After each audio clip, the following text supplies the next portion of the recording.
kedua malaikat itu tiba di Sodom pada waktu petang. Lot sedang duduk di pintu gerbang Sodom, dan ketika melihat mereka, bangunlah ia menyongsong mereka, lalu sujud dengan mukanya sampai ke tanah, serta berkata, Tuhan, silakanlah singgah ke rumah hamba-Mu ini. Bermalamlah di sini dan basuhlah kakimu. Maka besok pagi, tuan-tuan boleh melanjutkan perjalanannya. Jawab mereka, Tidak, kami akan bermalam di tanah lapang. tetapi karena ia sangat mendesak mereka, singgahlah mereka dan masuk ke dalam rumahnya. Kemudian ia menyediakan hidangan bagi mereka. Ia membakar roti yang tidak beragi, lalu mereka makan. Tetapi sebelum mereka tidur, orang-orang lelaki dari kota Sodom itu, dari yang muda sampai yang tua, bahkan seluruh kota, tidak ada yang terkecuali, datang mengepung rumah itu.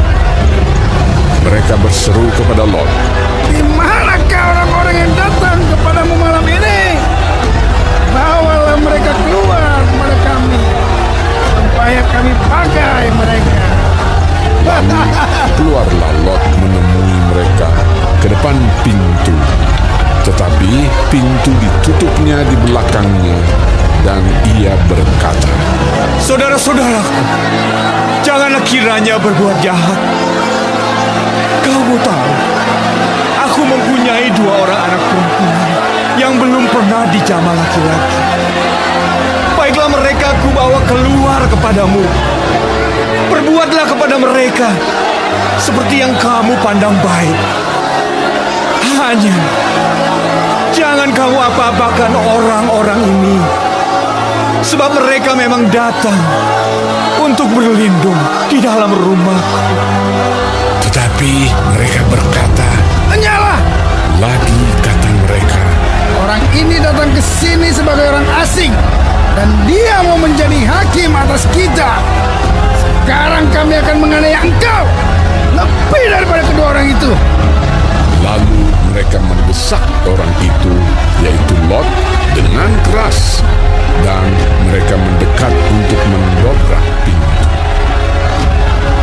Tetapi kedua orang itu mengulurkan tangannya, menarik Lot masuk ke dalam rumah, lalu menutup pintu. Dan mereka membutakan mata orang-orang yang di depan pintu rumah itu, dari yang kecil sampai yang besar, sehingga percumalah orang-orang itu mencari-cari pintu. Lalu kedua orang itu berkata kepada Lot, Siapakah kamu yang ada di sini lagi? Menantu atau anakmu laki-laki, anakmu perempuan, atau siapa saja kamu di kota ini? Bawalah mereka keluar dari tempat ini, sebab kami akan memusnahkan tempat ini. Karena banyak keluh kesah orang tentang kota ini di hadapan Tuhan. Sebab itulah Tuhan mengutus kami untuk memusnahkannya.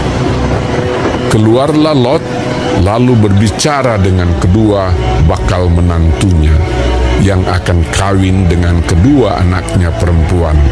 Katanya, Bangunlah, keluarlah dari tempat ini, sebab Tuhan akan memusnahkan kota ini. tetapi ia dipandang oleh kedua bakal menantunya itu sebagai orang yang berolok-olok saja. Ketika fajar telah menyingsing, kedua malaikat itu mendesak Lot supaya bersegera. Katanya, Bangunlah, bawalah istrimu dan kedua anakmu yang ada di sini, supaya engkau jangan mati lenyap karena kedurjanaan kota ini.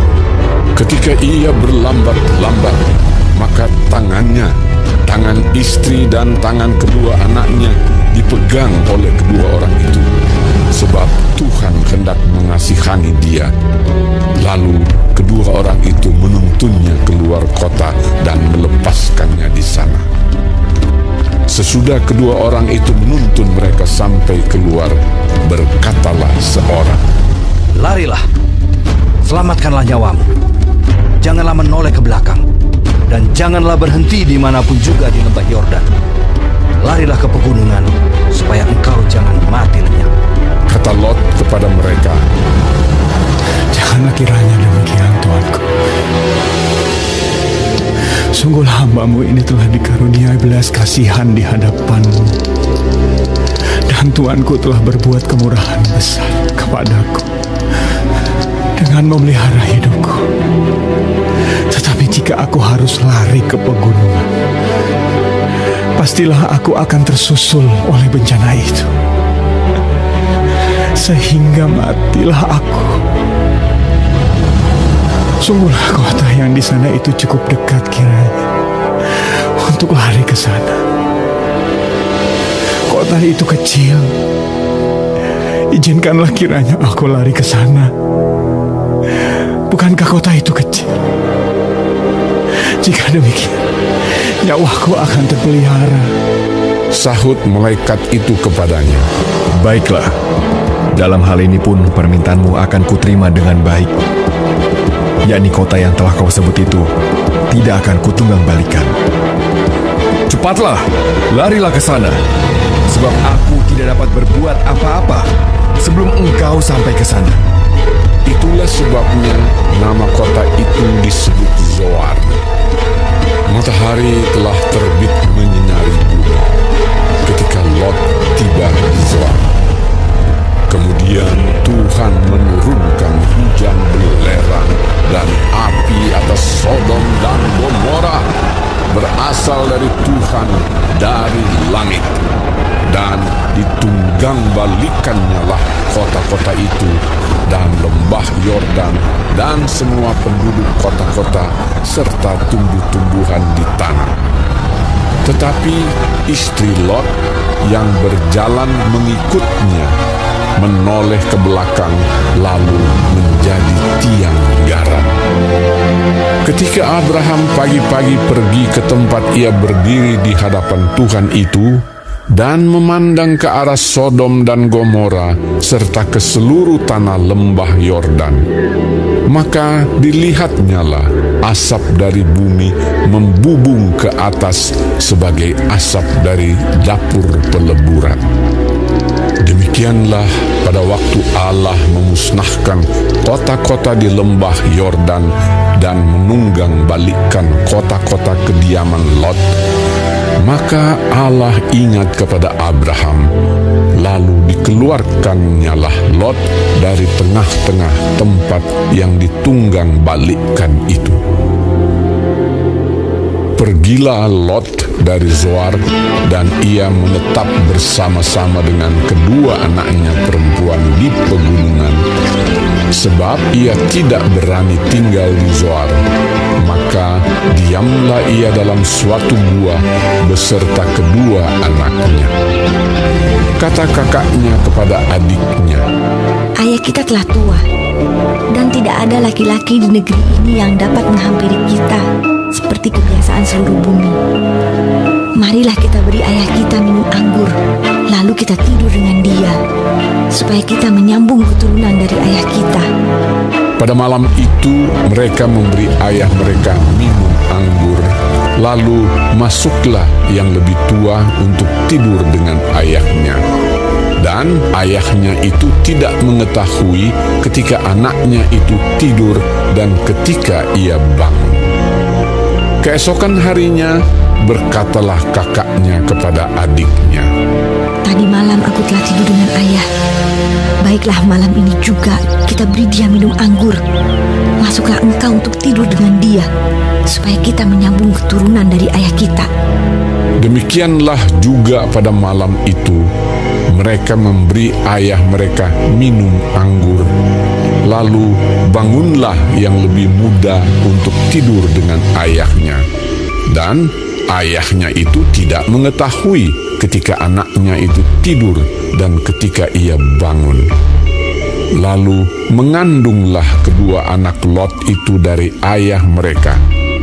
Yang lebih tua melahirkan seorang anak laki-laki dan menamainya Moab. Dialah bapa orang Moab yang sekarang. Yang lebih muda pun melahirkan seorang anak laki-laki dan menamainya Ben-Ami. Dialah bapa Bani Amon yang sekarang.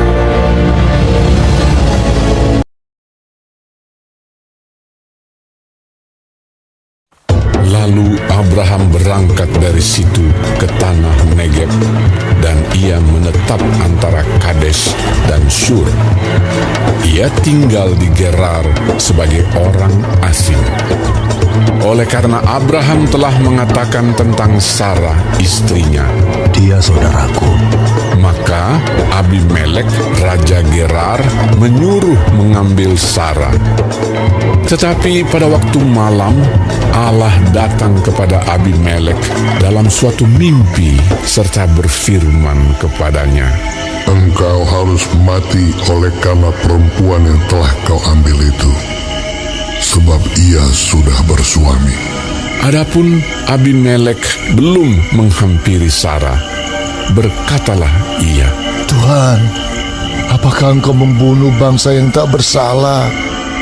Bukankah orang itu sendiri mengatakan kepadaku, dia saudaraku?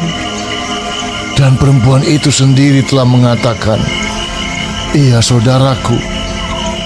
Jadi hal ini kulakukan dengan hati yang tulus dan dengan tangan yang suci.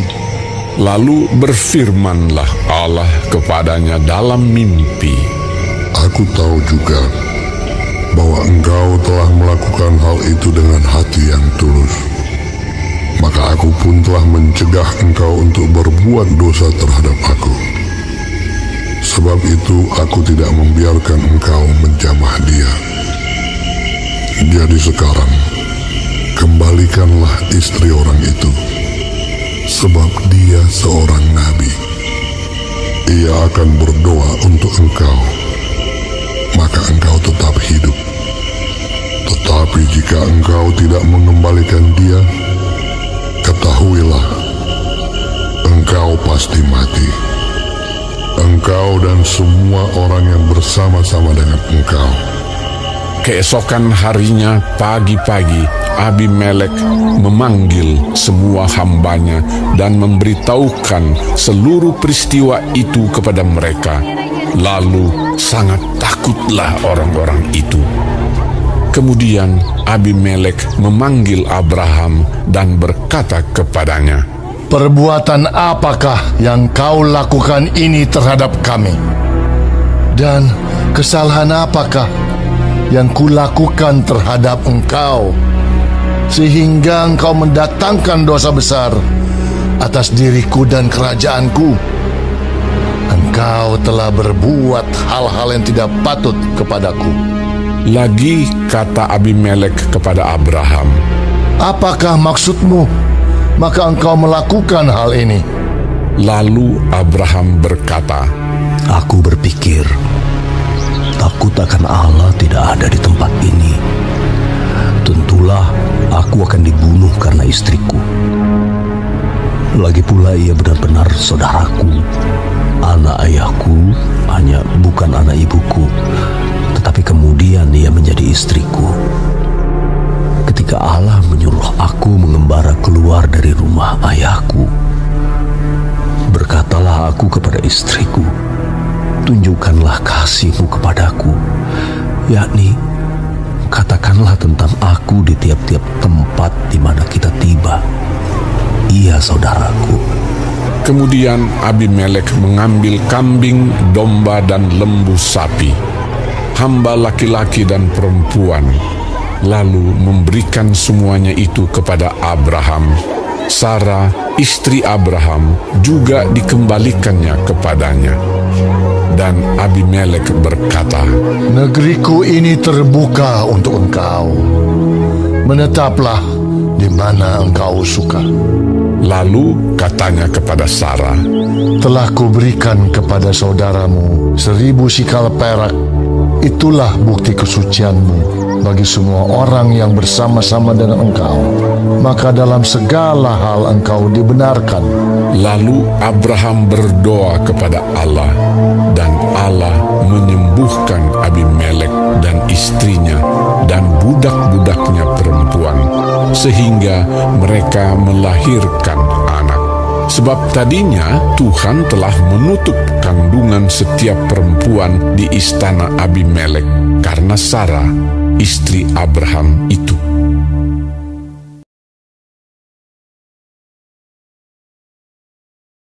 Tuhan memperhatikan Sarah seperti yang difirmankannya, dan Tuhan melakukan kepada Sarah seperti yang dijanjikannya. Maka mengandunglah Sarah, lalu ia melahirkan seorang anak laki-laki bagi Abraham dalam masa tuanya, pada waktu yang telah ditetapkan sesuai dengan firman Allah kepadanya.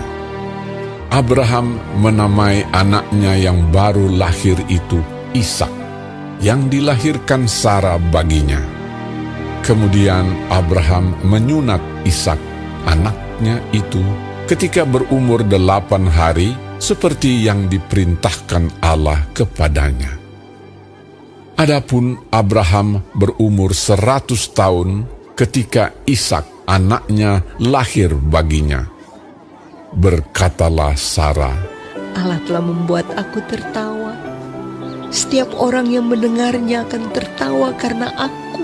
Lagi katanya, Siapakah tadinya yang dapat mengatakan kepada Abraham, Sarah menyusui anak? Namun, aku telah melahirkan seorang anak laki-laki baginya pada masa tuanya.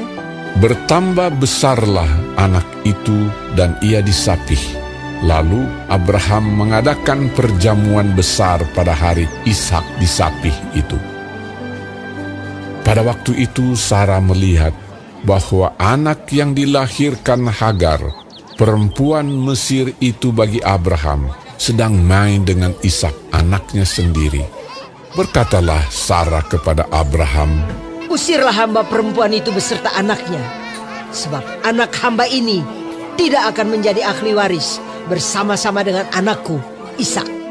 hal ini sangat menyebalkan Abraham oleh karena anaknya itu.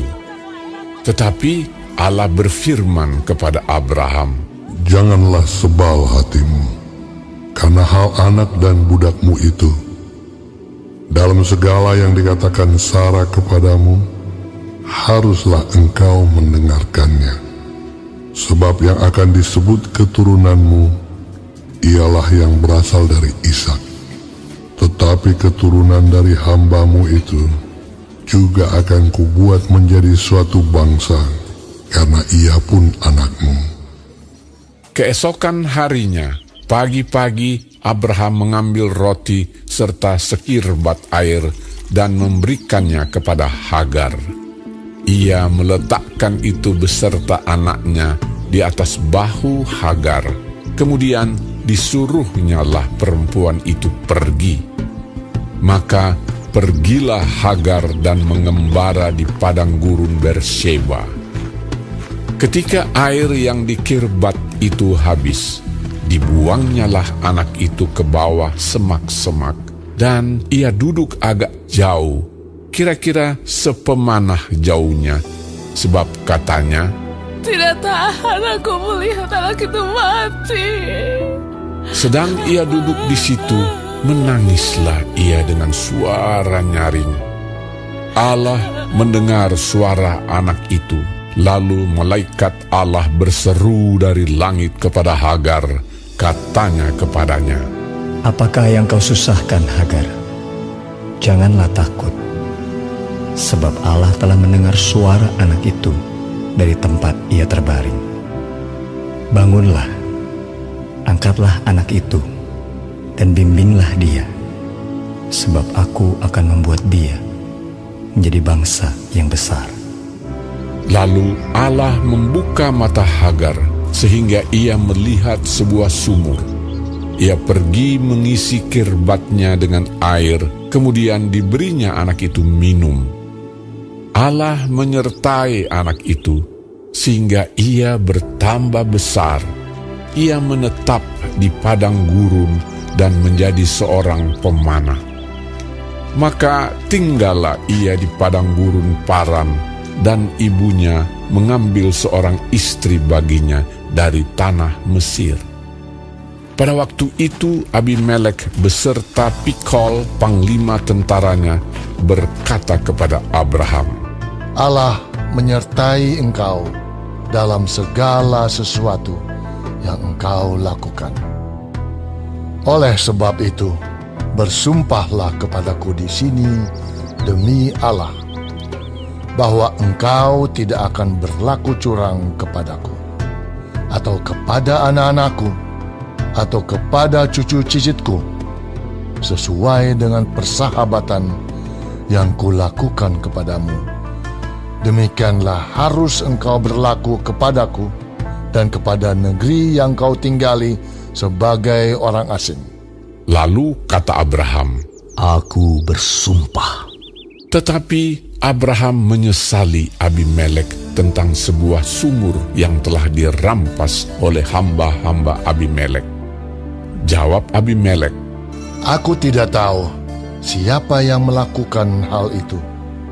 Lagi tidak kau beritahukan kepadaku, dan sampai hari ini belum pula ku dengar. Lalu Abraham mengambil domba dan lembu dan memberikan semuanya itu kepada Abimelek. Kemudian kedua orang itu mengadakan perjanjian. Tetapi Abraham memisahkan 7 anak domba betina dari domba-domba itu.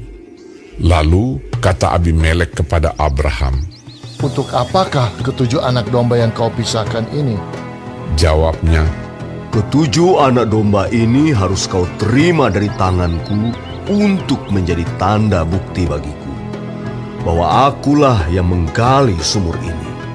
sebab itu orang menyebutkan tempat itu Bersheba, karena kedua orang itu telah bersumpah di sana.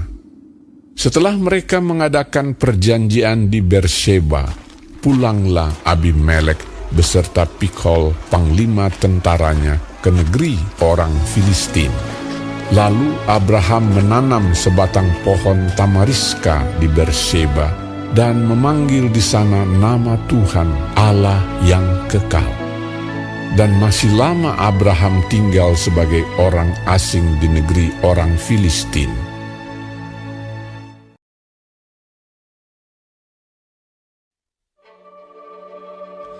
Jangan kamu menghakimi, supaya kamu tidak dihakimi. Karena dengan penghakiman yang kamu pakai untuk menghakimi, kamu akan dihakimi. Dan ukuran yang kamu pakai untuk mengukur, akan diukurkan kepadamu. Mengapakah engkau melihat selumbar di mata saudaramu, sedangkan balok di dalam matamu tidak engkau ketahui? Bagaimanakah engkau dapat berkata kepada saudaramu, biarlah aku mengeluarkan selumbar itu dari matamu, padahal ada balok di dalam matamu? Hai orang munafik, keluarkanlah dahulu balok dari matamu, maka engkau akan melihat dengan jelas untuk mengeluarkan selumbar itu dari mata saudaramu. Jangan kamu memberikan barang yang kudus kepada anjing, dan jangan kamu melemparkan mutiaramu kepada babi, supaya jangan diinjak-injaknya dengan kakinya, lalu ia berbalik mengoyak kamu. Mintalah, maka akan diberikan kepadamu. Carilah, maka kamu akan mendapat. Ketoklah, maka pintu akan dibukakan bagimu. Karena setiap orang yang meminta, menerima, dan setiap orang yang mencari, mendapat, dan setiap orang yang mengetok, baginya pintu dibukakan. Adakah seorang daripadamu yang memberi batu kepada anaknya jika ia meminta roti? Atau memberi ular jika ia meminta ikan? Jadi jika kamu yang jahat tahu memberi pemberian yang baik kepada anak-anakmu, apalagi Bapamu yang di sorga, Ia akan memberikan yang baik kepada mereka yang meminta kepadanya. Segala sesuatu yang kamu kehendaki supaya orang perbuat kepadamu, perbuatlah demikian juga kepada mereka. Itulah isi seluruh hukum Taurat dan kitab para nabi. Masuklah melalui pintu yang sesak itu, karena lebarlah pintu dan luaslah jalan yang menuju kepada kebinasaan, dan banyak orang yang masuk melaluinya. Karena sesaklah pintu dan sempitlah jalan yang menuju kepada kehidupan, dan sedikit orang yang mendapatinya. Waspadalah terhadap nabi-nabi palsu yang datang kepadamu dengan menyamar seperti domba, tetapi sesungguhnya mereka adalah serigala yang buas. Dari buahnya lah kamu akan mengenal mereka. Dapatkah orang memetik buah anggur dari semak duri, atau buah ara dari rumput duri? Demikianlah setiap pohon yang baik menghasilkan buah yang baik, sedang pohon yang tidak baik menghasilkan buah yang tidak baik. Tidak mungkin pohon yang baik itu menghasilkan buah yang tidak baik, ataupun pohon yang tidak baik itu menghasilkan buah yang baik. Dan setiap pohon yang tidak menghasilkan buah yang baik pasti ditebang dan dibuang ke dalam api. Jadi, dari buahnya lah kamu akan mengenal mereka. Bukan setiap orang yang berseru kepadaku, Tuhan, Tuhan, akan masuk ke dalam kerajaan sorga, melainkan dia yang melakukan kehendak Bapakku yang di sorga. Pada hari terakhir, banyak orang akan berseru kepadaku, Tuhan, Tuhan, bukankah kami bernubuat demi namamu dan mengusir setan demi namamu dan mengadakan banyak mukjizat demi namamu juga? Pada waktu itulah aku akan berterus terang kepada mereka dan berkata, Aku tidak pernah mengenal kamu. Enyahlah daripadaku, kamu sekalian pembuat kejahatan.